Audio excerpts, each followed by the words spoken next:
ચોથો અધ્યાય ગોકર્ણ ઉપાખ્યાનનો પ્રારંભ.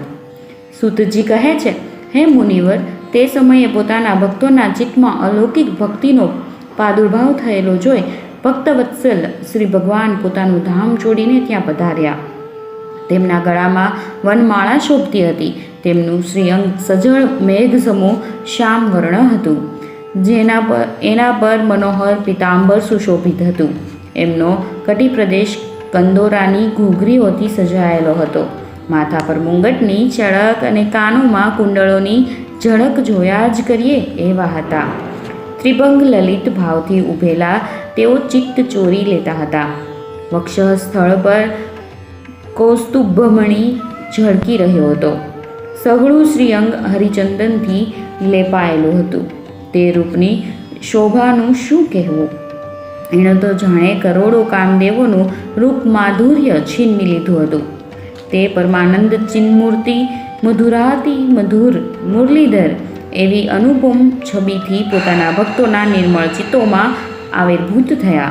ત્યાં ભગવાનના નિત્ય લોક નિવાસી લીલા પરિકર ઉદ્ધવજી વગેરે ગુપ્ત રૂપે તે કથા સાંભળવા આવ્યા હતા. પ્રભુ પ્રગટ થતાં જ ચારેકોર જય જયનો ધ્વનિ થવા લાગ્યો. તે સમયે ભક્તિરસની અદ્ભુત પુષ્ટિ થઈ. વારંવાર અબીલ ગુલાલ અને પુષ્પોની વૃષ્ટિ થતી રહી અને શંખ ધ્વનિ થવા લાગ્યો. તે સભામાં જેઓ બેઠા હતા તેમને પોતાના દેહનું, ઘરનું અને આત્માનું પણ સાન ભાન રહ્યું નહીં.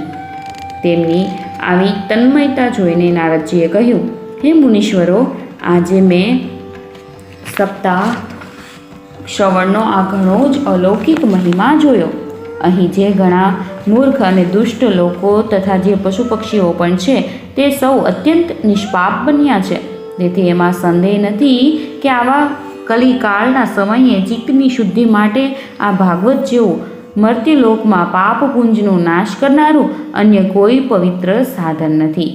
હે મુનિવરો, તમે સૌ ઘણા દયાળુ છો. તમે સંસારના કલ્યાણનો વિચાર કરીને આ સાવ નિરાળો માર્ગ પ્રગટ કર્યો છે.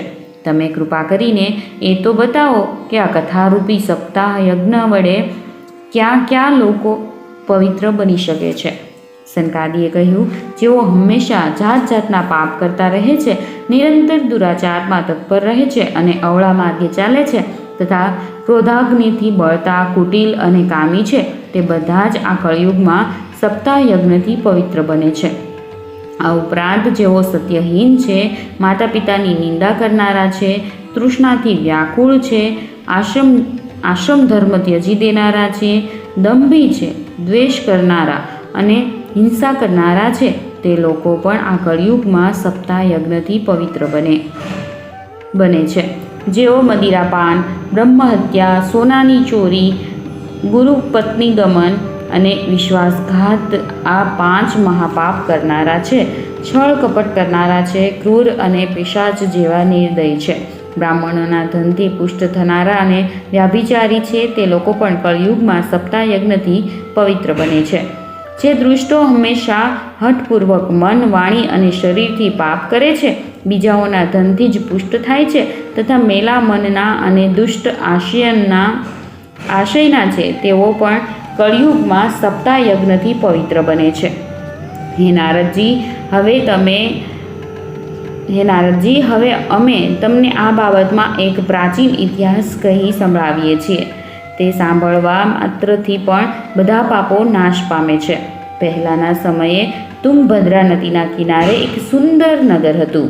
ત્યાં બધા જ વર્ણોના લોકો પોતપોતાના ધર્મોનું આચરણ કરતા રહીને સત્ય અને સત્કર્મમાં તત્પર રહેતા હતા. તે નગરમાં આત્મદેવ નામે એક બ્રાહ્મણ રહેતો હતો. તે સાક્ષાત દ્વિતીય સૂર્ય સમાન તેજસ્વી હતો. તે વેદ, વિદ્યા, વિશારદ અને શોધ સમાર્થ કર્મમાં નિપુણ હતો. તે ધનવાન હતો અને પુરોહિત કર્મ કરીને જીવન વ્યતીત કરતો હતો. તેની પ્રિય પત્ની ધુંધલી ખાનદાન અને રૂપાળી હતી, પણ હંમેશા પોતાની વાતને વળગી રહેનારી હતી. તે લોકોની વાતો કરવામાં રત રહેતી અને તેનો સ્વભાવ ક્રૂર હતો. મોટે ભાગે કંઈ ને કંઈ બબડિયા કરતી હતી. ઘરકામમાં કુશળ હતી, પણ કંજૂસ અને કજિયાખોર હતી. આમ એ બ્રાહ્મણ દંપતી પ્રેમથી પોતાના ઘરમાં રહેતા હતા અને વિહરતા હતા. તેમની પાસે ઘણું ધન અને ભોગવિલાસની પર્યાપ્ત સામગ્રી હતી.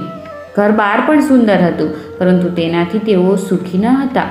જ્યારે ઉંમર ઢળતી થઈ ત્યારે તેમણે સંતાન પ્રાપ્તિ માટે જાત જાતના પુણ્ય કાર્યો શરૂ કર્યા અને તેઓ દીન દુઃખીઓને ગાય, ભૂમિ, સુવર્ણ, વસ્ત્ર વગેરેનું દાન કરવા લાગ્યા. આ રીતે તેમણે ધર્મના માર્ગે પોતાનું અડધું ધન ખર્ચી નાખ્યું, તો પણ તેમને પુત્ર કે પુત્રીનું મોં જોવા ન મળ્યું. તેથી તે બ્રાહ્મણ ઘણો જ ચિંતાતુર હતો. એક દિવસે તે બ્રાહ્મણ ઘણો દુઃખી થઈને ઘર છોડીને વનમાં ચાલ્યો ગયો. બપોરના સમયે તેને તરસ લાગી, તેથી તે એક તળાવ પાસે ગયો. સંતાનના અભાવના દુઃખે તેનું શરીર સૂકવી નાખ્યું હતું, તેથી તે થાકી જવાને કારણે પાણી પીને ત્યાં જ બેસી ગયો. થોડો સમય વીત્યો અને ત્યાં એક સંન્યાસી મહાત્મા આવ્યા. જ્યારે બ્રાહ્મણે જોયું કે તેમણે પાણી પી લીધું છે, ત્યારે તે તેમની પાસે ગયો અને ચરણોમાં નમીને સામે ઊભો રહીને નિઃશ્વાસ નાખવા લાગ્યો. સંન્યાસીએ પૂછ્યું, હે વિપ્ર, કહે તું કેમ રડે છે?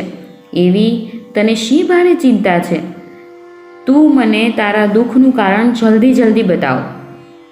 બ્રાહ્મણે કહ્યું, હે મહારાજ, હું મારા પૂર્વજન્મના પાપોથી સંચિત દુઃખ શું વર્ણવું? અત્યારે મારા પિતૃઓ મેં આપેલી જલાંજલિ ઊંડા નિશ્વાસ નાખીને જાણે દુઃખી થઈને પી રહ્યા છે. દેવતાઓ અને બ્રાહ્મણો મારું આપેલું નૈવેદ્ય પ્રસન્ન ચિત્તે સ્વીકારતા નથી. સંતાન માટે હું એટલો દુઃખી છું કે બધું મને સૂનું લાગે છે. હું અહીં પ્રાણ ત્યાગ કરવા આવ્યો છું. સંતાનહીન જીવનને ધિક્કાર છે, સંતાનહીન ઘરને ધિક્કાર છે, સંતાનહીન ધનને અને સંતાનહીન કુળને પણ ધિક્કાર છે. હું જે ગાય પાળું છું તે વાંજણી બની જાય છે, જે વૃક્ષ વાવું છું તેને ફૂલ ફળ લાગતા નથી. મારા ઘરમાં જે ફળ આવે છે તે પણ ઘણા જલ્દી સડી જાય છે. જ્યારે હું આવો અભાગ્યો અને પુત્રહીન છું તો આ જીવનથી મારે શું પ્રયોજન? આમ કહીને તે બ્રાહ્મણ દુઃખથી વ્યાકુળ થઈને તે સંન્યાસી આગળ ધ્રુસકે રડવા લાગ્યો. ત્યારે તે યતિ સંન્યાસીના મનમાં ભારે કરુણા ઉત્પન્ન થઈ. યતિ યોગનિષ્ઠ હતા. તેમણે તે બ્રાહ્મણના લલાટની રેખાઓ જોઈને બધી વાત જાણી લીધી અને પછી તેને વિસ્તારપૂર્વક કહ્યું. સંન્યાસીએ કહ્યું, હે બ્રાહ્મણ, સંતાન પ્રાપ્તિનો આ મોહ અજ્ઞાન છોડી દે. કર્મની ગતિ પ્રબળ છે. વિવેકનો આશ્રય લે અને સાંસારિક વાસના ત્યજી દે. હે વિપ્ર, સાંભળ, મેં અત્યારે તારું પ્રારબ્ધ જોઈ લીધું છે કે તને 7 જન્મ સુધી કોઈ સંતાન કોઈ રીતે થવાનું નથી. પહેલાંના સમયે સગર રાજાએ તથા અંગ રાજાએ સંતાનને કારણે દુઃખ ભોગવવું પડ્યું હતું. હે બ્રાહ્મણ, હવે તું કુટુંબની આશા છોડી દે. સંન્યાસમાં જ સર્વ પ્રકારનું સુખ છે. બ્રાહ્મણે કહ્યું, હે મહાત્મા, વિવેકથી મને શું મળશે? મને તો પરાણે પણ પુત્ર આપો, નહીંતર હું તમારી સામે જ શોક મૂર્છિત થઈને મારો પ્રાણ ત્યજી દઉં છું. જેમાં પુત્ર, પત્ની વગેરેનું સુખ નથી, એવો સંન્યાસ તો સર્વથા નીરસ જ છે. આ લોકમાં સરસ તો પુત્ર પૌત્રાદિથી હર્યો ભર્યો ગૃહસ્થશ્રમ છે. બ્રાહ્મણનો આવો આગ્રહ જોઈને તે તપોધને કહ્યું, વિધાતાનો લેખ ભૂસી નાખવાની હઠ કરવાથી રાજા ચિત્રકેતુએ ભારે કષ્ટ વેઠવું પડ્યું હતું. તેથી જેના પ્રયત્નને દેવ કચડી નાખે છે તેવા પુરુષની જેમ તને પણ પુત્રનું સુખ મળશે નહીં. તે ભારે હઠ પકડી છે અને પ્રાર્થના કરતો મારી સામે ઊભો છે. આવી સ્થિતિમાં તને હું શું કહું? તે બ્રાહ્મણનો દ્રઢ આગ્રહ જોઈને તે સંન્યાસીજીએ તેને એક ફળ આપ્યું અને કહ્યું, આ ફળ તું તારી પત્નીને ખવડાવજે, તેનાથી તેને પુત્ર થશે. તારી પત્નીએ 1 વર્ષ સુધી સત્ય, શૌચ, દયા, દાન, એકટકનું ભોજન આ નિયમ પાળવાના રહેશે. જો તે આમ કરશે તો બાળક અતિ નિર્મળ થશે. આમ કહીને તે યોગી ચાલ્યા ગયા અને બ્રાહ્મણ પોતાને ઘેર પાછો આવ્યો. આવીને તેણે પેલું ફળ પોતાની પત્નીના હાથમાં આપ્યું અને પોતે ક્યાંક ચાલ્યો ગયો. તેની પત્ની તો કુટિલ હતી. તેણે રડતા પોતાની એક સખીને કહ્યું, સખી, મને ભારે ચિંતા થાય છે. હું તો આ ફળ નહીં ખાઉં. ફળ ખાવાથી ગર્ભ રહેશે અને તે ગર્ભને લીધે પેટ વધી જશે. પછી કંઈ ખવાશે પીવાશે નહીં, તેથી અશક્તિ આવી જશે. તો કહે, ઘરનું કામ મારાથી કેમ થશે? અને નસીબ જોગી ક્યાંક ગામ પર લૂંટારાઓ ચઢી આવશે ત્યારે ગર્ભિણી સ્ત્રી કેમ કરીને ભાગશે? જો શુકદેવજીની જેમ આ ગર્ભ પેટમાં જ રહી જશે તો અને બહાર કેમ કરીને કાઢી શકાશે? અને ક્યાંક પ્રસવ વેળાએ તે આડો થઈ જશે તો પછી મારું મરણ જ થવાનું. આમે પ્રસવ ટાણે ઘણી ભયંકર પીડા થાય છે. હું સુકુમાર સ્ત્રી તે પીડા કેમ કરીને સહી શકીશ? હું જો દુબળી પડી જઈશ તો નણંદ આવીને બધી માલમત્તા લઈ જશે અને મારાથી સત્ય, શૌચ વગેરે નિયમોનું પાળવાનું પણ આકરું જ લાગે છે. જે સ્ત્રી પ્રસૂતા બને છે તેને તે જન્મેલા બાળકના લાલન પાલનમાં ઘણું કષ્ટ પડે છે. મારું તો માનવું છે કે વાંજણી અથવા વિધવા સ્ત્રી જ સુખી છે. મનમાં આવા જાત જાતના કુતર્ક થતાં તેણે તે ફળ ખાધું નહીં. જ્યારે તે ફળ ખાધું એમ તેના પતિએ પૂછ્યું ત્યારે એણે કહી દીધું, હા, ખાઈ લીધું. દરમિયાન તેની બહેન સ્વેચ્છાપૂર્વક તેના ઘરે આવી ત્યારે તેણે પોતાની બહેનને બધી વાત જણાવીને કહ્યું, મને આ બાબતમાં ઘણી ચિંતા થાય છે. આ દુઃખને કારણે હું દિવસે દિવસે દુબળી પડતી જાઉં છું. બહેન, હું શું કરું? બહેને કહ્યું, મને ગર્ભ રહ્યો છે. તેનો પ્રસવ થતાં તે બાળક હું તને આપીશ. ત્યાં સુધી તું સગર્ભા હોય તેમ ચૂપચાપ ઘરમાં રહે. તું મારા પતિને થોડું ધન આપીશ તો તેઓ તને બાળક આપી દેશે. આપણે એવી યોજના કરીશું કે જેથી લોકો એમ જ કહેશે કે આનું બાળક 6 મહિનાનું થઈને મરી ગયું અને હું દરરોજ તારા ઘેર આવીને તે બાળકનું લાલન પાલન કરતી રહીશ. અત્યારે તો તું આની કસોટી કરવા આ ફળ ગાયને ખવડાવી દે. બ્રાહ્મણીએ સ્ત્રી સ્વભાવવશ તેની બહેનને જે કહ્યું તેવું જ કર્યું. ત્યાર પછી સમય થતાં જ્યારે તે સ્ત્રીએ પુત્રને જન્મ આપ્યો ત્યારે બાળકના પિતાએ તેને ચૂપચાપ લઈ જઈને ધુંધલીને આપી દીધો. તેણે એટલે કે ધુંધલીએ પતિ આત્મદેવને કહ્યું કે મને સુખપૂર્વક બાળક જન્મ્યો છે. આમ આત્મદેવને પુત્ર થયો છે. એ સાંભળીને સૌને ખૂબ આનંદ થયો. બ્રાહ્મણે તે બાળકના જાતકર્મ સંસ્કાર કરીને બ્રાહ્મણોને દાન આપ્યું અને તેના દરવાજે ગીતો ગવાયા, વાજા વાગ્યા અને માંગલિક ક્રિયા થઈ. ધુંધલીએ પોતાના પતિને કહ્યું, મારા થાનોમાં દૂધ નથી, વળી ગાય જેવા અન્ય પ્રાણીના દૂધથી આ બાળકનું પોષણ હું કેમ કરીને કરીશ? મારી બહેને હમણાં જ બાળકને જન્મ આપ્યો છે અને તે મૃત્યુ પામ્યો છે. તેને બોલાવીને આપણા ઘેર રાખીએ તો તે તમારા આ બાળકનું પોષણ કરશે. પુત્રના રક્ષણના હેતુથી પતિ આત્મદેવે તેમ જ કર્યું. માતા ધુંધલીએ તે પુત્રનું નામ ધુંધુકારી પાડ્યું. ત્યાર પછી 3 મહિના વીત્યા બાદ પેલી ગાયે પણ મનુષ્યાકાર બચ્ચાને જન્મ આપ્યો. તે બાળક સર્વાંગ સુંદર, દિવ્ય, નિર્મળ અને સુવર્ણ પ્રભાવોવાળો હતો. તેને જોઈને બ્રાહ્મણ આત્મદેવને ઘણો આનંદ થયો અને તેણે પોતે જ તેના બધા સંસ્કાર કર્યા. આ સમાચારથી લોકોને આશ્ચર્ય થયું અને તેઓ આ બાળકને જોવા આવ્યા. તેઓ પરસ્પર કહેતા હતા કે જુઓ, આ આત્મદેવનો અત્યારે કેવો ભાગ્યોદય થયો છે. કેવી કૌતુકની વાત છે કે ગાયને પણ આવો દિવ્ય રૂપનો બાળક જન્મ્યો છે. નસીબ જોગે આ ગૂઢ રહસ્ય કોઈ જાણી શક્યું નહીં. તે બાળકના ગાયના જેવા કાન જોઈને આત્મદેવે તેનું નામ ગોકર્ણ રાખ્યું. કેટલોક સમય વીતતા તે બંને બાળકો યુવાન થયા. ગોકર્ણ મોટો પંડિત અને જ્ઞાની થયો અને ધુંધુકારી મહાદુષ્ટ પાક્યો. ધુંધુકારી સ્નાન શૌચના આચરણ રહિતનો હતો. ખાવા પીવામાં પણ કોઈ નિયમ ન હતો. વધુ ક્રોધી હતો. ખરાબ વસ્તુઓ સંઘરતો હતો અને મળદાથી સ્પર્શ પામેલું ભોજન પણ કરતો હતો. ચોરી કરવી, બધા લોકોના દ્વેષ કરવો એ એનો સ્વભાવ હતો. છાનામાના બીજાઓના ઘરમાં ઘર બાળતો હતો. બીજાઓના બાળકોને રમાડવા ખોળામાં લેતો અને તરત કૂવામાં નાખી દેતો હતો. તે હિંસક હતો. શસ્ત્રો ધારણ કરતો હતો અને આંધળા તથા ગરીબ લોકોને ખૂબ પીડતો હતો. ચાંડાળો પ્રત્યે અનુરાગ કરતો હતો. બસ હાથમાં ફંદો લઈને કૂતરાઓની ટોળી સાથે શિકાર શોધતો રખડતો રહેતો હતો. તેણે વેશ્યાઓના કુસંગને કારણે પોતાના પિતાનું વધુ ધન વેડફી માર્યું. એક દિવસે તે માતા પિતાને મારીને ઘરના બધા વાસણ ઉઠાવી ગયો. આ રીતે જ્યારે બધું ધન ખલાસ થઈ ગયું ત્યારે તેનો પિતા આક્રંદ કરવા લાગ્યા. આના કરતાં તો આની માં વાંઝણી રહી હોત તો સારું હતું. કુપુત્ર ખરેખર દુઃખદાયી હોય છે. હવે હું ક્યાં રહું, ક્યાં જાઉં? મારું આ કષ્ટ કોણ કાપશે? અરે રે, મારા ઉપર તો મોટી આફત આવી પડી છે.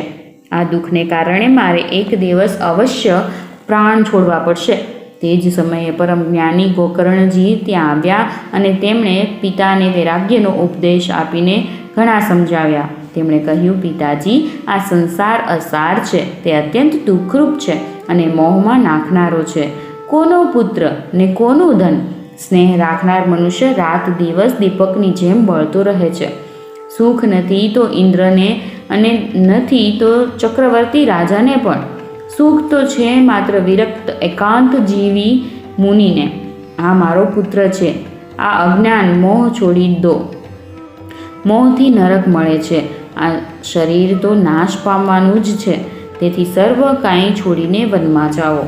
ગોકર્ણજીના વચન સાંભળીને આત્મદેવ વનમાં જવા તૈયાર થયા અને ગોકર્ણજીને કહ્યું, બેટા, વનમાં રહીને મારે શું કરવું જોઈએ તે મને વિસ્તારપૂર્વક કહે. હું મહામૂર્ખ છું. આજ સુધી કર્મવશાત સ્નેહ પાશમાં બંધાયેલો અપંગની જેમ આ ઘર રૂપી અંધારા કૂવામાં જ પડ્યો રહ્યો. તું ઘણો દયાળુ છે, તો મારો ઉદ્ધાર કર. ગોકર્ણે કહ્યું, પિતાજી, આ શરીર હાડકાં, માંસ અને લોહીનું પિંડ છે.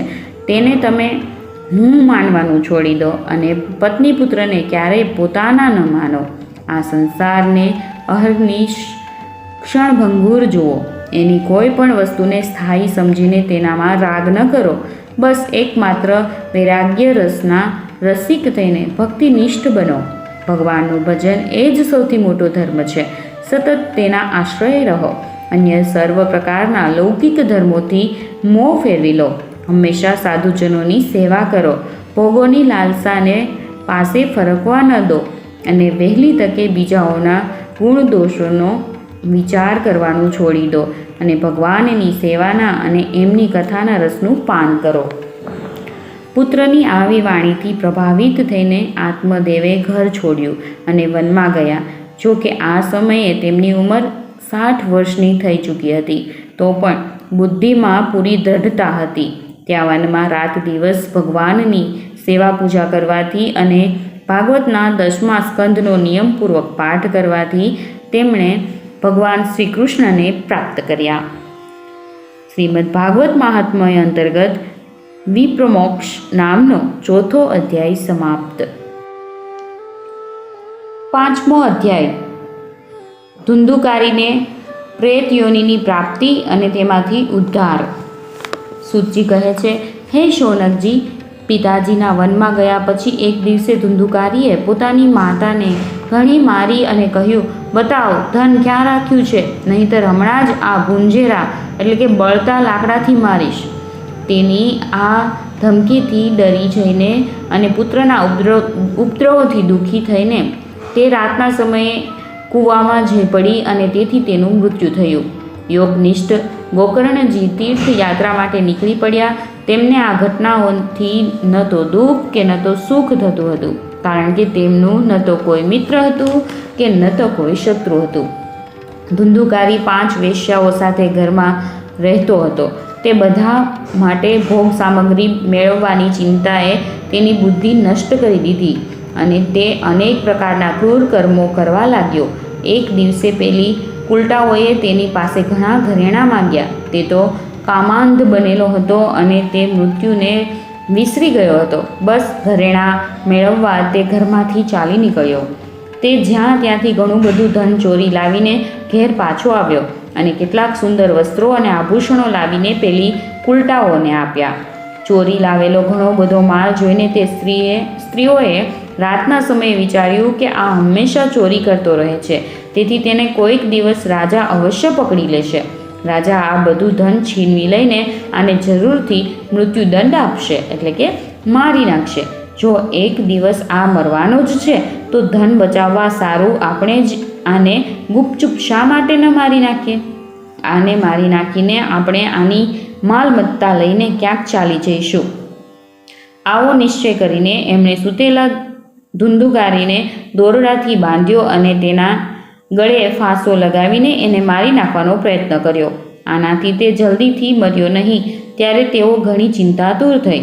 પછી તેમણે તેના મોં ઉપર ઘણા બધા ભડભડતા અંગારા નાખ્યા. એનાથી અગ્નિની જ્વાળાથી ખૂબ તરફડીને મૃત્યુ પામ્યો. તેમણે ધુંધુકારીનું શરીર ખાડામાં નાખીને દાટી દીધું. સાચે જ સ્ત્રીઓ ઘણું કરીને મોટું દુઃસાહસ કરનારી હોય છે. તેમના આ કૃત્યની કોઈને પણ જાણ થઈ નહીં. લોકો પૂછતા તો કહેતી કે અમારા પ્રિયતમ ધનના લોભથી આ વખતે ક્યાંક દૂર ચાલ્યા ગયા છે, આ વર્ષે જ પાછા આવી જશે. બુદ્ધિમાન પુરુષે દુષ્ટ સ્ત્રીઓનો ક્યારેય વિશ્વાસ કરવો નહીં જોઈએ. જે મૂર્ખ તેમનો વિશ્વાસ કરે છે તેણે દુઃખી થવું પડે છે. એમની વાણી તો કામીજનોના હૃદયમાં અમૃતની જેમ રસનો સંચાર કરે છે, પણ તેમનું હૃદય છરાની ધાર જેવું તીક્ષ્ણ હોય છે. ભલા આ સ્ત્રીઓને કોણ વહાલું છે? તે કુલટાઓ ધુંધુકારીની સઘળી સંપત્તિ સમેટીને ત્યાંથી ભાગી છૂટી. એમને તો કોણ જાણે કેટલા પતિ હતા. ધુંધુકારી પોતાના કુકર્મને કારણે ભયંકર પ્રેત થયો. તે વંટોળિયા રૂપે હંમેશા દશે દિશાઓમાં ભટકતો હતો અને તાઢ તડકાથી સંતપ્ત તે ભૂખ તરસથી વ્યાકુળ થવાને કારણે હા દેવ એમ રાડો પાડતો હતો, પણ તેને ક્યાંય પણ કોઈ આશ્રય મળ્યો નહીં. થોડોક સમય વીત્યા પછી ગોકર્ણે પણ લોકોના મુખેથી ધુંધુકારીના મૃત્યુના સમાચાર સાંભળ્યા. તેથી તેમણે તેને અનાથ સમજીને ગયાજીમાં તેનું શ્રાદ્ધ કર્યું. બીજે પણ જ્યાં જ્યાં તેઓ જતા ત્યાં અવશ્ય તેનું શ્રાદ્ધ કરતા હતા. આ રીતે વિચરણ કરતાં કરતાં ગોકર્ણજી પોતાના નગરમાં આવ્યા અને રાતના સમયે બીજાઓની નજરથી બચીને સીધા જ પોતાના ઘરના આંગણમાં સૂવા માટે પહોંચ્યા. ત્યાં અડધી રાતે ધુંધુકારીએ પોતાના ભાઈને સૂતેલો જોઈને પોતાનું વિકરાળ રૂપ બતાવ્યું. તે ક્યારેક વરુની, ક્યારેક હાથીનું, ક્યારેક પાડાનું, તો ક્યારેક ઇન્દ્રનું અને ક્યારેક અગ્નિનું રૂપ ધારણ કરતો રહ્યો. અંતે તે મનુષ્યના આકારમાં પ્રગટ થયો. આ વિપરીત અવસ્થાઓ જોઈને ગોકર્ણે નિશ્ચય કર્યો કે આ દુર્ગતિ પામેલો કોઈ જીવ છે. ત્યારે તેમણે તેને ધૈર્યપૂર્વક પૂછ્યું. ગોકર્ણે પૂછ્યું કે તું કોણ છે? રાત્રિના સમયે આવું ભયાનક રૂપ શા માટે બતાવી રહ્યો છે? તારી આ દશા કેમ થઈ? અમને બતાવ તો ખરો. તું પ્રેત છે, પિશાચ છે કે પછી કોઈ રાક્ષસ છે? સૂતજી કહે છે કે ગોકર્ણના આમ પૂછવાથી તે વારંવાર જોરથી રોવા લાગ્યો. તેનામાં બોલવાની શક્તિ ન હતી, તેથી તેણે માત્ર ઈશારો જ કર્યો. ત્યારે ગોકર્ણે અંજલિમાં જળ લઈને તેને અભિમંત્રિત કરીને તેના પર છાંટ્યું. એનાથી તેના પાપોનું થોડું શમન થયું અને તે આ રીતે કહેવા લાગ્યો. એ પ્રેત બોલ્યો કે હું તમારો ભાઈ છું. મારું નામ ધુંધુકારી છે. મેં પોતાના જ દોષથી પોતાનું બ્રાહ્મણત્વ નષ્ટ કરી દીધું. મારા કુકર્મો ગણી શકાય તેમ નથી. હું તો મહા અજ્ઞાનમાં જ વર્તતો રહ્યો. મેં લોકોની ભારે હિંસા કરી. અંતે કુલટા સ્ત્રીઓએ મને તડપાવીને મારી નાખ્યો. તેથી હવે પ્રેત યોનિમાં પડીને આ દુર્દશા ભોગવી રહ્યો છું. અત્યારે નસીબ જોગે કર્મફળનો ઉદય થવાથી હું માત્ર વાયુનું ભક્ષણ કરીને જીવી રહ્યો છું. ભાઈ, તમે દયાના સાગર છો. હવે કોઈ રીતે મને આ યોનિમાંથી જલ્દીથી છોડાવો. ગોકર્ણે ધુંધુકારીની બધી વાતો સાંભળી અને પછી તેને કહ્યું. ગોકર્ણે કહ્યું કે ભાઈ, મને આ વાતનું મોટું આશ્ચર્ય છે. મેં તારા માટે ગયાજીમાં વિધિપૂર્વક પિંડદાન કર્યું છે, તો પણ તું પ્રેત યોનિમાંથી કેમ મુક્ત ન થયો? ગયાજીમાં કરેલા શ્રાદ્ધથી પણ જો તારી મુક્તિ ન થાય તો આનો અન્ય કોઈ ઉપાય નથી. સારું, તું બધી વાત વિસ્તારપૂર્વક કહે. મારે શું કરવું જોઈએ? પ્રેતે કહ્યું, સેંકડો ગયા શ્રાદ્ધ કરવાથી પણ મારી મુક્તિ થઈ શકે એમ નથી. હવે તો તમે આનો કોઈ બીજો ઉપાય વિચારો. પ્રેતની આ વાત સાંભળીને ગોકર્ણને મોટું આશ્ચર્ય થયું. તેમણે કહ્યું, જો સેંકડો ગયા શ્રાદ્ધથી પણ તારી મુક્તિ થઈ શકે એમ નથી, ત્યારે તો તારી મુક્તિ અસંભવ જ છે. વારું, હાલ તો તું નિર્ભય થઈને પોતાના સ્થાને રહે. હું વિચારીને તારી મુક્તિ માટે કોઈ બીજો ઉપાય કરીશ. ગોકર્ણનો આદેશ મેળવીને ધુંધુકારી ત્યાંથી પોતાના સ્થાને ગયો. અહીં ગોકર્ણે રાતભર વિચાર કર્યો તો પણ તેમને કોઈ ઉપાય સૂચ્યો નહીં. સવારે તેમને આવેલા જોઈને લોકો પ્રેમથી તેમને મળવા આવ્યા. ત્યારે ગોકર્ણે રાત્રે જે રીતે બન્યું હતું તે બધું તેમને કહી સંભળાવ્યું. તે લોકોમાં જેઓ વિદ્વાન, યોગનિષ્ઠ, જ્ઞાની અને વેદોના જાણકાર હતા, તેમણે પણ અનેક શાસ્ત્રો ઉથલાવી જોયા, તો પણ ધુંધુકારીની મુક્તિનો કોઈ ઉપાય મળ્યો નહીં. ત્યારે સૌએ એવો નિશ્ચય કર્યો કે આ બાબતમાં સૂર્યનારાયણ જે આજ્ઞા કરે તેમ કરવું જોઈએ. તેથી ગોકર્ણે પોતાના તપોબળથી સૂર્યની ગતિને થંભાવી દીધી અને તેમણે સ્તુતિ કરી, હે ભગવાન, આપ સઘળા સંસારના સાક્ષી છો. હું આપને નમસ્કાર કરું છું. કૃપા કરીને આપ મને ધુંધુકારીની મુક્તિનું સાધન બતાવો.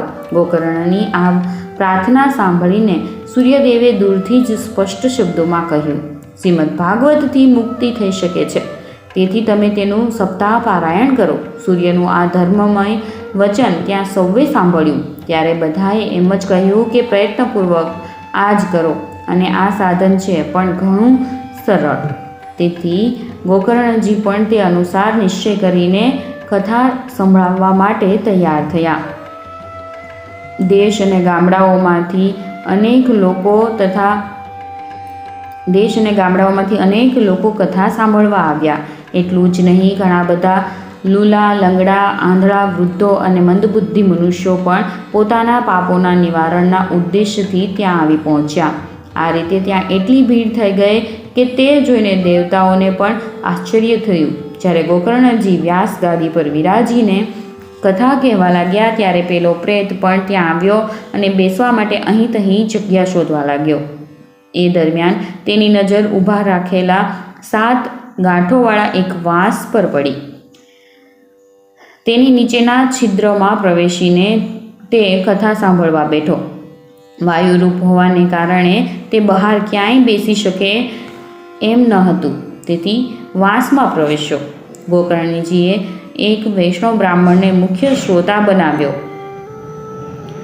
અને પહેલા સ્કંદથી જ સ્પષ્ટ સ્વરે કથા સંભળાવવાનું શરૂ કર્યું. સંધ્યાકાળે જ્યારે કથાને વિરામ આપવામાં આવ્યો, ત્યારે એક ઘણી વિચિત્ર ઘટના બની. ત્યાં સભાજનોના દેખતા જ પેલા વાંસની એક ગાંઠ તડ શબ્દ કરતી ફાટી. આ જ રીતે બીજે દિવસે સાયંકાળે બીજી ગાંઠ ફાટી અને ત્રીજે દિવસે તે જ સમયે ત્રીજી ગાંઠ ફાટી. આ પ્રમાણે 7 દિવસોમાં 7 ગાંઠો ફાટીને ધુંધુકારી 12 સ્કંદ સાંભળવાથી પવિત્ર થયો અને પ્રેત યોનિમાંથી મુક્ત થઈ ગયો તથા દિવ્ય રૂપ ધારણ કરીને સૌ પ્રથમ પ્રગટ થયો. તેનું મેઘ જેવું શ્યામ શરીર પિતાંબર અને તુલસી માળાઓથી સુશોભિત હતું તથા મસ્તક પર મનોહર મુગટ અને કાનોમાં સુંદર કુંડળ ઝગમગી રહ્યા હતા. તેણે તરત જ પોતાના ભાઈ ગોકર્ણને પ્રણામ કરીને કહ્યું, ભાઈ, તમે કૃપા કરીને મને પ્રેત યોનિની યાતનાઓમાંથી મુક્ત કર્યો છે. પ્રેત પીડાનો નાશ કરનારી આ શ્રીમદ ભાગવત કથા ધન્ય છે અને શ્રી કૃષ્ણચંદ્રના ધામની પ્રાપ્તિ કરાવનારું એનું સપ્તાહ પારાયણ પણ ધન્ય છે.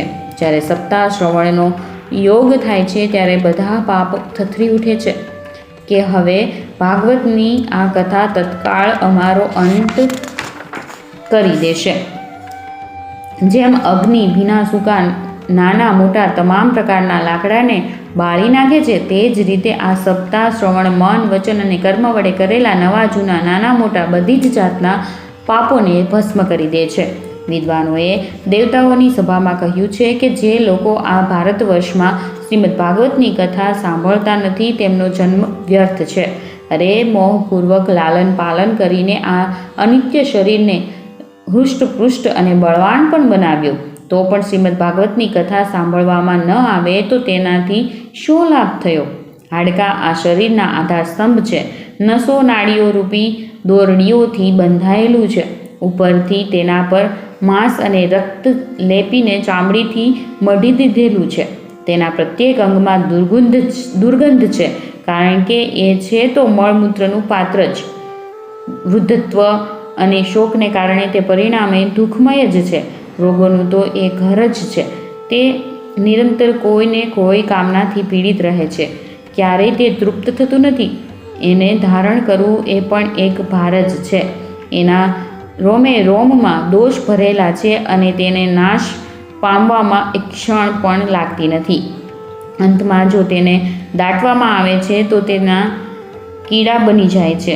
કોઈ પશુ ખાય છે તો તે વિષ્ઠા બની જાય છે અને એને અગ્નિમાં બાળવામાં આવે છે તો રાખની ઢગલી થઈ જાય છે. એની આ 3 જ ગતિઓ બતાવવામાં આવી છે. આવા અસ્થાયી શરીર થકી અવિનાશી ફળ આપનારું કામ મનુષ્ય કેમ નથી બનાવી લેતો? એ અન્ન સવારે રાંધવામાં આવે છે તે સાંજ સુધીમાં બગડી જાય છે. તો પછી તેના રસથી પુષ્ટ બનેલા શરીરનું નિત્યપણું કેવું? આ લોકમાં સપ્તાહ શ્રવણ કરવાથી ભગવાનની તત્કાળ પ્રાપ્તિ થઈ શકે છે. તેથી તમામ પ્રકારના દોષોના નિવારણ માટે એકમાત્ર આ જ સાધન છે. જે લોકો ભાગવતની કથાથી વંચિત છે તેઓ તો પાણીમાં પરપોટા અને જીવોમાં મચ્છરોની જેમ માત્ર મરવા માટે જ જન્મે છે. ભલા જેના પ્રભાવથી જળ અને સુકાયેલા વાંસની ગાંઠો ફાટી શકે છે તે ભાગવત કથાનું શ્રવણ કરવાથી ચિત્તની ગાંઠો ખુલી જાય એમાં શી મોટી વાત છે?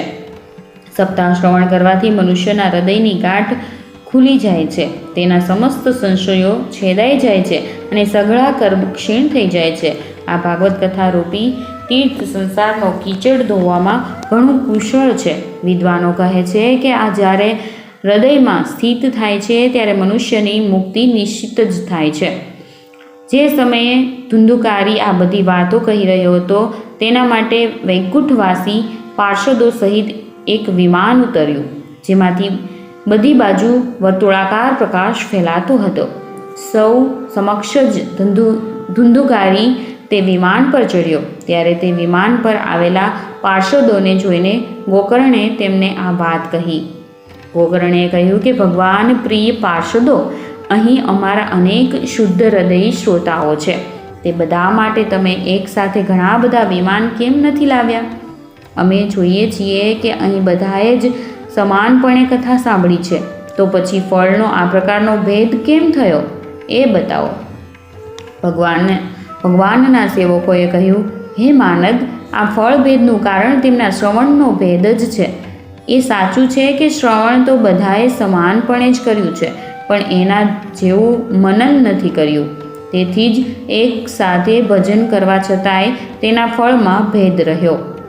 આ પ્રેતે 7 દિવસ સુધી નિરાહાર રહીને શ્રવણ કર્યું તથા સાંભળેલા વિષયનું સ્થિર ચિત્તે એ ખૂબ મનન નિધિધ્યાસન પણ કરતો રહ્યો હતો. જે જ્ઞાન દ્રઢ થતું નથી તે વ્યર્થ થઈ જાય છે. આ જ રીતે ધ્યાન નહીં આપવાથી, શ્રવણનું સંદેહ કરવાથી, મંત્રનું અને ચિત્તના અહીં તહીં ભટકતા રહેવાથી જપનું પણ કોઈ ફળ હોતું નથી. વૈષ્ણવહીન દેશ, અપાત્રને કરાયેલું શ્રાદ્ધ ભોજન, અશ્નોત્રિયને આપેલું જ્ઞાન અને આચારહીન કુળ, આ બધાનો નાશ થઈ જાય છે. ગુરુના વચનોમાં વિશ્વાસ, દીનતાનો ભાવ, મનના દોષો પર વિજય, કથામાં ચિત્તની એકાગ્રતા વગેરે નિયમોનું પાલન કરવામાં આવે તો શ્રવણનું યથાર્થ ફળ મળે છે. જો આ શ્રોતાઓ આ રીતે ફરીથી શ્રીમદ ભાગવત કથા સાંભળશે તો સૌને વૈકુંઠની પ્રાપ્તિ અવશ્ય જ છે.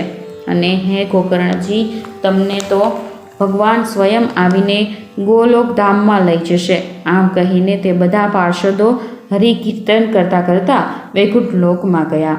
ગોકર્ણજીએ શ્રાવણ માસમાં ફરીથી તે રીતે સપ્તાહ કર્મથી કથા કહી અને તે શ્રોતાઓએ તે ફરીથી સાંભળી. હે નારદજી, તે કથાની સમાપ્તિ થતાં જે કંઈ બન્યું તે સાંભળો. ત્યાં ભક્તોથી ભરેલા વિમાનો સાથે ભગવાન પ્રગટ થયા.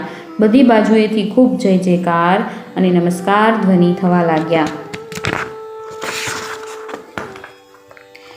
ભગવાન સ્વયં આનંદિત થઈને પોતાના 5 જન્ય શંખોનો ધ્વનિ કરવા લાગ્યા અને તેમણે ગોકર્ણને આલિંગને પોતાના જ જેવા બનાવી દીધા. તેમણે ક્ષણવારમાં જ અન્ય સર્વ શ્રોતાઓને પણ મેઘ સમાન શ્યામવર્ણ, રેશમી પીતાંબરધારી અને કિરીટકુંડળ વગેરેથી વિભૂષિત કરી દીધા.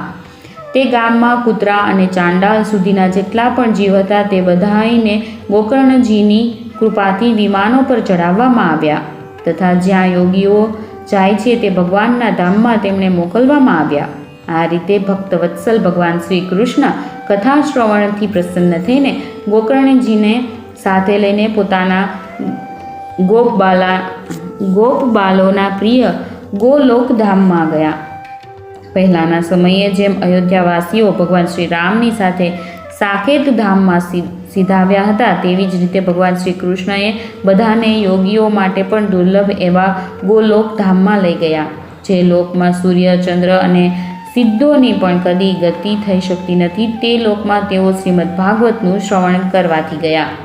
હે નારદજી, સપ્તાહ યજ્ઞ વડે કથાનું શ્રવણ કરવાથી જેવું ઉજ્જવળ ફળ સંચિત થાય છે એ વિશે અમે તમને શું કહીએ? અરે, જેમણે પોતાના કાનોથી ગોકર્ણજીએ કહેલી કથાના એક અક્ષરનું પણ પાન કર્યું તેઓ પછી માતાના ગર્ભમાં આવ્યા નહીં.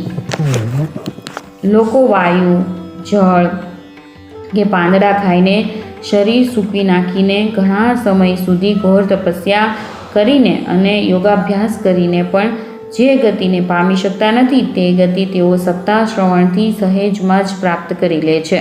આ પરમ પવિત્ર ઇતિહાસનો પાઠ ચિત્રકૂટ પર વિરાજમાન મુનીશ્વર ચાંડિલ્ય પણ બ્રહ્માનંદ મગ્ન થઈને કરતા રહે છે. આ કથા ઘણી જ પવિત્ર છે. એક વારના શ્રવણથી જ તે સમસ્ત પાપ રાશિને ભસ્મ કરી દે છે. જો આ શ્રાદ્ધના સમયે તેનો પાઠ કરવામાં આવે તો એનાથી પિતૃઓને અત્યંત તૃપ્તિ થાય છે અને તેનો નિત્ય પાઠ કરવાથી મોક્ષની પ્રાપ્તિ થાય છે. શ્રીમદ ભાગવત મહાત્મ્ય અંતર્ગત ગોકર્ણ મોક્ષ વર્ણન નામનો 5મો અધ્યાય સમાપ્ત. 6ઠ્ઠો અધ્યાય સપ્તાહ યજ્ઞની વિધિ. શ્રી સનકાદિ કહે છે, હે નારદજી, હવે અમે તમને સપ્તાહ શ્રવણની વિધિ બતાવીએ છીએ. આ વિધિ ઘણું કરીને લોકોની સહાયથી અને ધનથી સાધ્ય છે એમ કહેવાયું છે. પહેલાં તો પ્રયત્નપૂર્વક જ્યોતિષીને બોલાવીને મુહૂર્ત પૂછવું જોઈએ તથા જેમ લગ્ન માટે ધનનો પ્રબંધ કરવામાં આવે છે તે જ રીતે આ સપ્તાહ યજ્ઞ માટે ધનની વ્યવસ્થા કરવી જોઈએ. કથાનો આરંભ કરવામાં ભાદરવો, આસો, કારતક, માગશર, અષાઢ અને શ્રાવણ આ 6 મહિના શ્રોતાઓ માટે મોક્ષ પ્રાપ્તિના કારણ છે. હે દેવર્ષિ, આ મહિનાઓમાં પણ ભદ્રા, વ્યતિપાત વગેરે કુયોગોનો સર્વથા ત્યાગ કરવો જોઈએ તથા બીજા જે લોકો ઉત્સાહી હોય તેમને પોતાના સહાયક બનાવવા જોઈએ.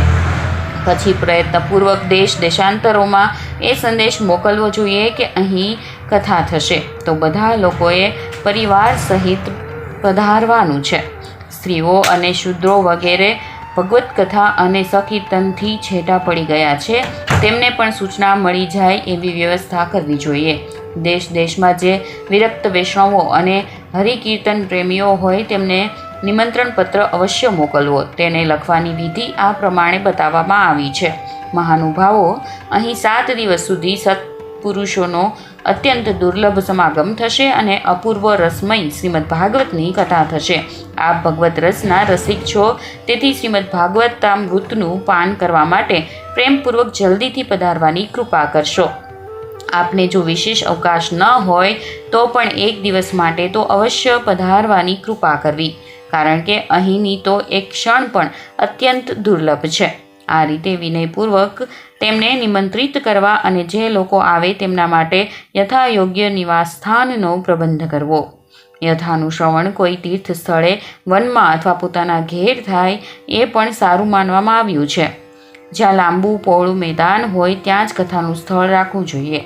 ભૂમિનું શોધન, માર્જન અને લેપન કરીને રંગબેરંગી ધાતુઓથી ચોક પૂરવો. ઘરની બધી સામગ્રી ઉપાડી લઈને એક ખૂણામાં મૂકવી. 5 દિવસ અગાઉથી જ પ્રયત્નપૂર્વક ઘણા પાથરવાના વસ્ત્ર એકઠા કરી લેવા તથા કેળના ખંભાઓથી સુશોભિત એક ઊંચો મંડપ તૈયાર કરાવવો. તેને બધી તરફ ફળ ફૂલ પાંદડાથી તથા ચંદરવાથી અલંકૃત કરવો તથા ચારે તરફ ધજાઓ લગાડીને જાત જાતની સામગ્રીથી સજાવવો. તે મંડપમાં થોડીક ઊંચાઈ પર 7 વિશાળ લોકોની કલ્પના એટલે કે ભાવના કરવી અને તેમાં વિરક્ત બ્રાહ્મણોને બોલાવીને બેસાડવા. આગળના ભાગે તેમના માટે ત્યાં યથાયોગ્ય આસન તૈયાર કરી રાખવા. એમની પાછળ વક્તા માટે પણ એક દિવ્ય સિંહાસનની વ્યવસ્થા કરવી. જો વક્તાનું મુખ ઉત્તર તરફ રહે તો શ્રોતાઓએ પૂર્વાભિમુખ થઈને બેસવું અને જો વક્તા પૂર્વાભિમુખ રહે તો શ્રોતાઓએ ઉત્તર તરફ મુખ કરીને બેસવું જોઈએ અથવા વક્તા અને શ્રોતાઓએ પૂર્વાભિમુખ થઈને બેસવું જોઈએ. દેશકાળ વગેરેને જાણનારા મહાનુભાવોએ શ્રોતાઓ માટે આવા જ નિયમો બતાવ્યા છે. જે વેદશાસ્ત્રની સ્પષ્ટ વ્યાખ્યા કરવામાં સમર્થ હોય, જાત જાતના દ્રષ્ટાંત આપી શકતો હોય તથા વિવેકી અને સાવ નિસ્પૃહી હોય તેવા વિરક્ત અને વિષ્ણુભક્ત બ્રાહ્મણને વક્તા બનાવવો જોઈએ. શ્રીમદ ભાગવતના પ્રવચનમાં એવા લોકોને નિયુક્ત નહીં કરવા જોઈએ કે જેઓ પંડિત હોવા છતાં પણ અનેક ધર્મોના ચક્કરમાં પડ્યા હોય, સ્ત્રી લંપટ તથા પાખંડના પ્રચારકો હોય. વક્તાની પાસે જ તેની મદદ માટે બીજો એક એવો જ વિદ્વાન બેસાડવો જોઈએ અને તે પણ બધા પ્રકારની શંકાઓનું નિવારણ કરવામાં સમર્થ અને લોકોને સમજાવવામાં કુશળ હોવો જોઈએ. કથાનો આરંભ થાય તેના એક દિવસ પહેલાં વ્રત ગ્રહણ કરવા માટે વક્તાએ ક્ષોર કર્મ કરાવી લેવું જોઈએ તથા અરુણોદય ટાણે શૌચ વગેરેથી પરવારીને સારી રીતે સ્નાન કરવું જોઈએ અને પોતાના સંધ્યા પૂજા વગેરે નિત્યકર્મો ટૂંકામાં સમાપ્ત કરીને કથાના વિઘ્નોના નિરાકરણ માટે ગણેશજીનું પૂજન કરવું જોઈએ. ત્યાર પછી પિતૃઓનું તર્પણ કરીને પૂર્વકૃત પાપોની શુદ્ધિ માટે પ્રાયશ્ચિત્ત કરવું અને એક મંડળ બનાવીને તેમાં શ્રીહરિને સ્થાપિત કરવા. પછી ભગવાન શ્રી કૃષ્ણનું લક્ષ્ય કરીને મંત્રોચ્ચાર અને ક્રમશઃ ષોડશોપચાર વિધિથી પૂજન કરવું અને તે પછી પ્રદક્ષિણા તથા નમસ્કાર વગેરે કરીને આ પ્રમાણે સ્તુતિ કરવી. હે કરુણાનિધાન, હું સંસાર સાગરમાં ડૂબેલો અને અત્યંત દીન છું. કર્મોના મોહરૂપી મગરમચ્છે મને પકડી રાખ્યો છે. આપ આ સંસાર સાગરમાંથી મારો ઉદ્ધાર કરો. તે પછી ધૂપ દીપ વગેરે સામગ્રીઓથી શ્રીમદ ભાગવત ગ્રંથની પણ ખૂબ ઉત્સાહ અને પ્રેમપૂર્વક વિધિ વિધાન અનુસાર પૂજા કરવી. પછી ગ્રંથની આગળ નારિયેળ મૂકીને નમસ્કાર કરવા અને પ્રસન્ન ચિત્તે આ પ્રમાણે પ્રાર્થના કરવી. શ્રીમદ ભાગવતના રૂપમાં આપ સાક્ષાત શ્રી કૃષ્ણચંદ્ર જ વિરાજમાન છો. હે નાથ, મેં ભવસાગરમાંથી છુટકારો મેળવવા આપનું શરણ લીધું છે. આપ મારો આ મનોરથ કોઈ વિઘ્ન બધા વગર સાંગોપાંગ પૂર્ણ કરો. હે કેશવ, હું આપનો દાસ છું. આ પ્રમાણે દિન વચનો કહ્યા પછી વક્તાનું પૂજન કરવું, તેને સુંદર વસ્ત્રાભૂષણોથી વિભૂષિત કરવો અને પછી પૂજા કર્યા બાદ તેની આ પ્રમાણે સ્તુતિ કરવી. હે શુક સ્વરૂપ ભગવાન, આપ સમજાવવાની કળામાં કુશળ અને સર્વ શાસ્ત્રોમાં પારંગત છો. કૃપા કરીને આ કથાને પ્રકાશિત કરીને મારું અજ્ઞાન દૂર કરો. પછી પોતાના કલ્યાણ માટે પ્રસન્નતાપૂર્વક તેની સમક્ષ નિયમ ગ્રહણ કરવો અને 7 દિવસ સુધી તેનું યથાશક્તિ પાલન કરવું. કથામાં વિઘ્ન ન થાય એ માટે વધુ 5 બ્રાહ્મણોનું વરણ કરવું. તેમણે દ્વાદશાક્ષરી મંત્ર વડે ભગવાનના નામોનો જપ કરવો. પછી બ્રાહ્મણને અન્ય વિષ્ણુ ભક્તને તથા કીર્તન કરનારાઓને નમસ્કાર કરીને તેમની પૂજા કરવી અને તેમની આજ્ઞા મેળવીને સ્વયં પણ આસન પર બેસવું. જે મનુષ્ય લોક સંપત્તિ, ધન, ઘર, પુત્ર વગેરેની ચિંતા છોડીને શુદ્ધ ચિત્તે કેવળ કથામાં જ ધ્યાન રાખે છે તેને આ શ્રવણનું ઉત્તમ ફળ મળે છે. બુદ્ધિમાન વક્તાએ કથા સૂર્યોદયથી આરંભીને 3:30 પહોર સુધી મધ્યમ સ્વરે સારી રીતે વાંચવી જોઈએ. બપોરના સમયે 2 ઘડી સુધી કથા બંધ રાખવી. તે સમયે કથા પ્રસંગ અનુસાર વૈષ્ણવોએ ભગવાનના ગુણોનું કીર્તન કરવું જોઈએ. વ્યર્થ વાતો નહીં કરવી જોઈએ.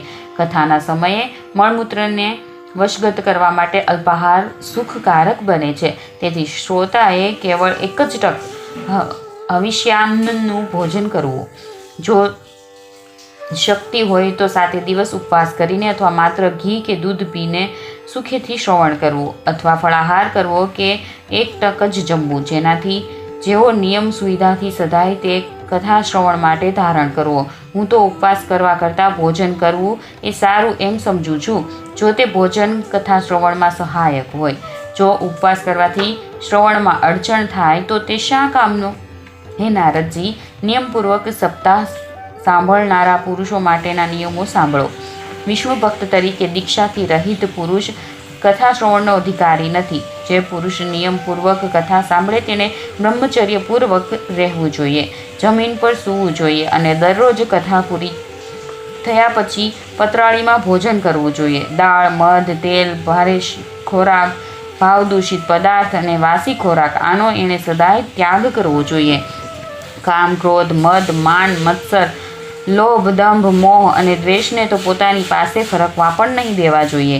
તેણે વેદ, વૈષ્ણવ, બ્રાહ્મણ, ગુરુ, ગોસેવક તથા સ્ત્રી, રાજા અને મહાપુરુષોની નિંદાથી પણ બચવું જોઈએ. નિયમપૂર્વક કથા સાંભળનાર પુરુષે રજસ્વાલા સ્ત્રી, અંત્યજ, મલેચ્છ, પતિત, ગાયત્રીહીન બ્રાહ્મણ, બ્રાહ્મણનો દ્વેષ કરનાર અને વેદને નહીં માનનાર સાથે વાત નહીં કરવી જોઈએ. હંમેશા સત્ય, શૌચ, દયા, મૌન, સરળતા, વિનય અને ઉદારયુક્ત વર્તન કરવું જોઈએ. ધનહીન, ક્ષય રોગી, કોઈ અન્ય રોગથી પીડિત, ભાગ્યહીન, પાપી, પુત્રહીન અને મુમુક્ષુએ પણ આ કથા સાંભળવી. જે સ્ત્રીનું રજોદર્શન અટકી ગયું હોય, જેને એક જ સંતાન પછી અન્ય સંતાન થયું ન હોય, જે વંધ્યા હોય, જેને સંતાન થઈને મરી જતું હોય અથવા જેનો ગર્ભ પડી જતો હોય, તેણે પ્રયત્નપૂર્વક આ કથા સાંભળવી જોઈએ. આ બધા જો વિધિવત કથા સાંભળે તો તેમને અક્ષય ફળની પ્રાપ્તિ થઈ શકે છે. આ અતિ ઉત્તમ દિવ્ય કથા કરોડો યજ્ઞનું ફળ આપનારી છે. આ પ્રમાણે આ વ્રત માટેની વિધિઓનું પાલન કર્યા પછી ઉદ્યાપન એટલે કે વ્રતાદિનું સમાપન કરવું. જેમને આ કથાના વિશેષ ફળની ઈચ્છા હોય તેમણે જન્માષ્ટમી વ્રતની જેમ જ આ કથા વ્રતનું ઉદ્યાપન કરવું. પરંતુ જેઓ ભગવાનના અકિંચન ભક્તો છે તેમના માટે ઉદ્યાપનનો કોઈ આગ્રહ નથી. તેઓ શ્રવણથી જ પવિત્ર છે, કારણ કે તેઓ તો નિષ્કામ ભગવત ભક્તો છે.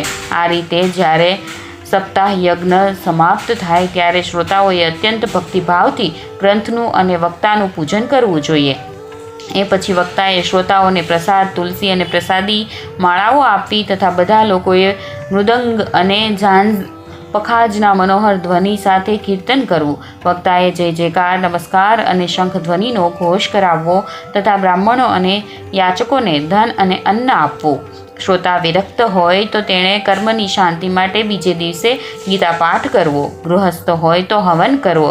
તે હવનમાં 10મા સ્કંધનો એક શ્લોક બોલીને ખીર, મધ, ઘી, તેલ, અન્ન વગેરે સામગ્રીઓથી વિધિપૂર્વક આહુતિ આપવી અથવા એકાગ્રચિત્તે ગાયત્રી મંત્ર વડે હવન કરવો. કારણ કે તાત્વિક રીતે આ મહાપુરાણ ગાયત્રી સ્વરૂપ જ છે. હોમ કરવાની શક્તિ ન હોય તો તેનું ફળ પામવા માટે બ્રાહ્મણોને હવન સામગ્રીનું દાન કરવું તથા અનેકવિધ ત્રુટિઓને દૂર કરવા માટે અને વિધિમાં પણ જો ઉણપ રહી જવા પામી હોય તો તેના દોષોનું શમન કરવા માટે વિષ્ણુ સહસ્ત્ર નામનો પાઠ કરવો. આમ કરવાથી બધા કર્મ સફળ થાય છે, કારણ કે કોઈ પણ કર્મ આનાથી ઉત્તમ નથી. પછી 12 બ્રાહ્મણોને ખીર, મધ વગેરે ઉત્તમોત્તમ પદાર્થ જમાડવા તથા વ્રતની પૂર્તિ માટે ગાય અને સુવર્ણનું દાન કરવું. શક્તિ હોય તો 3 તોલા સુવર્ણનું એક સિંહાસન બનાવડાવવું. તેના પર સુંદર અક્ષરોમાં લખાયેલા શ્રીમદ ભાગવતનો ગ્રંથ મૂકીને તેની આહ્વાન ઇત્યાદિ વિવિધ ઉપચારોથી પૂજા કરવી અને પછી જીતેન્દ્રિય આચાર્યને તેનું વસ્ત્ર, આભૂષણ તથા ગંધ વગેરેથી પૂજન કરીને દક્ષિણા સહિત તે ગ્રંથ સમર્પિત કરવો. આમ કરવાથી તે બુદ્ધિમાન દાતા જન્મ મરણના બંધનોમાંથી મુક્ત થાય છે. સપ્તાહ પારાયણની આ વિધિ બધા પાપોનું નિવારણ કરનારી છે.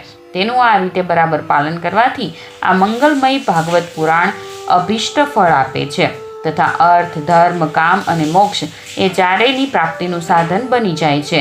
એમાં સંદેહ નથી. સનકાદિ કહે છે, હે નારદજી, આ પ્રમાણે અમે આ સપ્તાહની શ્રવણની વિધિ તમને પૂરેપૂરી સંભળાવી દીધી. હવે બીજું શું સાંભળવા ઈચ્છો છો? આ શ્રીમદ ભાગવતથી ભોગ અને મોક્ષ બંને હાથ લાગે છે. સૂતજી કહે છે, હે શૌનકજી, આમ કહીને મહામુનિ સનકાદિએ 1 સપ્તાહ સુધી વિધિપૂર્વક આ સર્વ પાપોનો નાશ કરનારી, પરમ પવિત્ર તથા ભોગ અને મોક્ષ આપનારી ભાગવત કથાનું પ્રવચન કર્યું. સર્વે શ્રોતાઓએ નિયમપૂર્વક તેનું શ્રવણ કર્યું. ત્યાર પછી તેમણે વિધિપૂર્વક ભગવાન પુરુષોત્તમની સ્તુતિ કરી. કથાના અંતમાં જ્ઞાન, વૈરાગ્ય અને ભક્તિને ઘણી પુષ્ટિ મળી. અને તે ત્રણેય એકદમ તરુણ બનીને બધા જીવોનું ચિત્ત પોતાની તરફ આકર્ષિત કરવા લાગ્યા. પોતાનો મનોરથ પૂર્ણ થવાથી નારદજીને પણ ઘણી પ્રસન્નતા થઈ. તેમના સમસ્ત શરીરમાં રોમાંચ થઈ આવ્યો અને તેઓ પરમાનંદથી પૂર્ણ બની ગયા. આ રીતે કથા શ્રવણ કરીને ભગવાનના પ્રિય નારદજીએ હાથ જોડીને પ્રેમથી ગદગદ વાણીમાં સંકાદીને કહ્યું. નારદજીએ કહ્યું, હું ધન્ય છું. તમે કરુણા કરીને મને ઘણો જ અનુગૃહિત કર્યો છે. આજે મને સર્વ પાપહારી ભગવાન શ્રી હરિની જ પ્રાપ્તિ થઈ ગઈ. હે તપોધન, હું શ્રીમદ ભાગવતના શ્રવણને જ સર્વધર્મોમાં શ્રેષ્ઠ માનું છું, કારણ કે તેના શ્રવણથી વૈકુંઠ ગોલોક વિહારી શ્રી કૃષ્ણની પ્રાપ્તિ થાય છે. સુતજી કહે છે, હે શૌનકજી, વૈષ્ણવ શ્રેષ્ઠ નારદજી જ્યારે આમ કહી રહ્યા હતા ત્યારે ત્યાં વિચરણ કરતાં કરતાં યોગેશ્વર સુખદેવજી આવી પહોંચ્યા. કથા સમાપ્ત થતાં જ વ્યાસનંદન શ્રી સુખદેવજી ત્યાં પધાર્યા. 16 વર્ષ જેટલી ઉંમર, આત્મલાભથી પૂર્ણ જ્ઞાનરૂપી મહાસાગરનું સંવર્ધન કરવા માટે ચંદ્ર સમાન એવા તેઓ પ્રેમથી ધીરે ધીરે શ્રીમદ ભાગવતનો પાઠ કરી રહ્યા હતા. પરમ તેજસ્વી સુખદેવજીને જોઈને તમામ સભાજનો ઝટપટ ઊભા થયા અને તેમની એક ઊંચા આસન પર બેસાડ્યા. પછી દેવર્ષિ નારદે તેમનું પ્રેમપૂર્વક પૂજન કર્યું.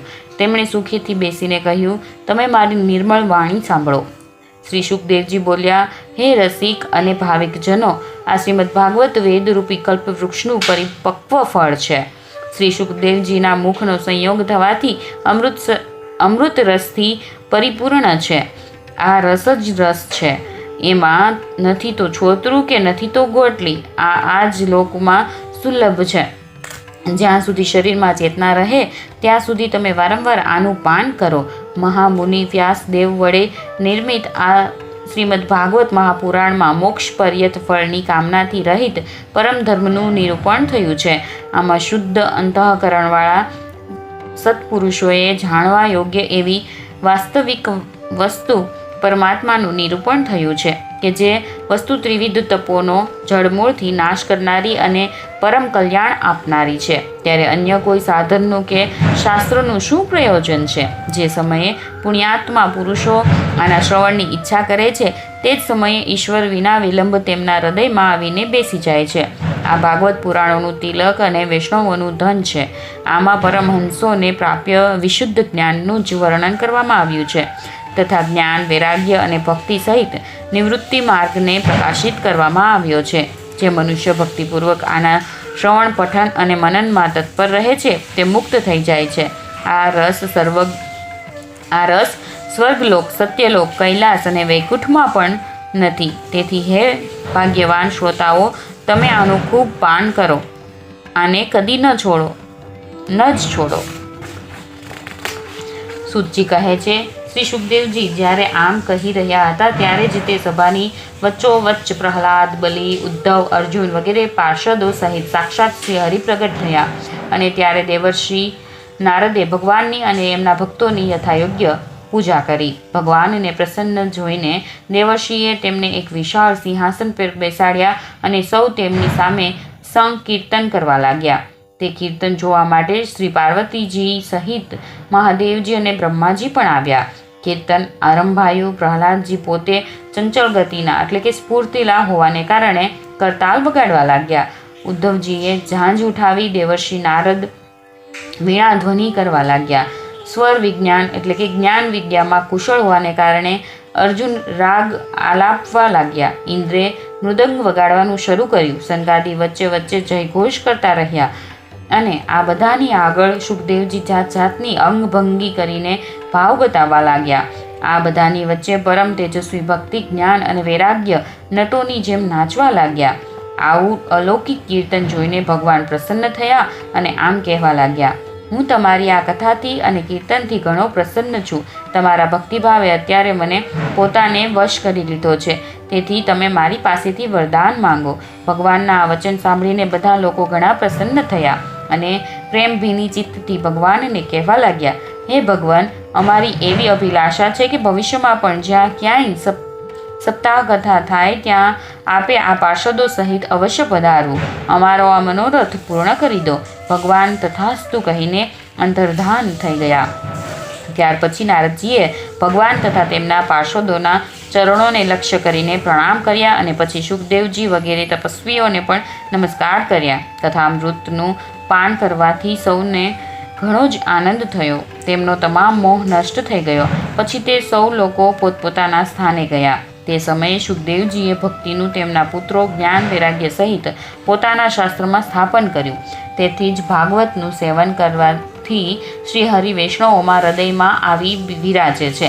જે લોકો દરિદ્રતા દુઃખના જ્વરની જ્વાળાથી દાઝી રહ્યા છે, જેમને માયા પિશાચણીએ રગદોળી નાખ્યા છે તથા જેઓ સંસાર સાગરમાં ડૂબી રહ્યા છે, તેમનું કલ્યાણ કરવા માટે શ્રીમદ ભાગવત કથા સિંહનાદ કરી રહી છે. શૌનકજીએ પૂછ્યું, હે સૂતજી, સુખદેવજીએ રાજા પરીક્ષિતને, ગોકર્ણે, ધંધુકારીને અને સનકાદીએ નારદજીને કયા કયા સમયે આ ગ્રંથ એટલે કે કથા સંભળાવ્યો હતો? મારો આ સંશય દૂર કરો.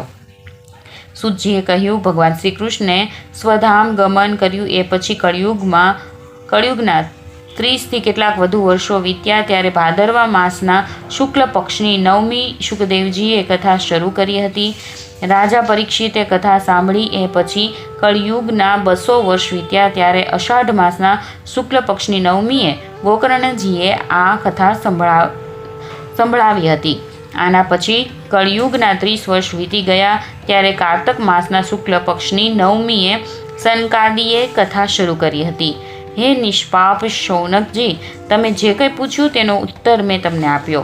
આ કળિયુગમાં ભાગવતની કથા ભવરોગનું રામબાણ ઔષધ છે. હે સંતજનો, તમે સૌ આ કથામૃતનું આદરપૂર્વક પાન કરો.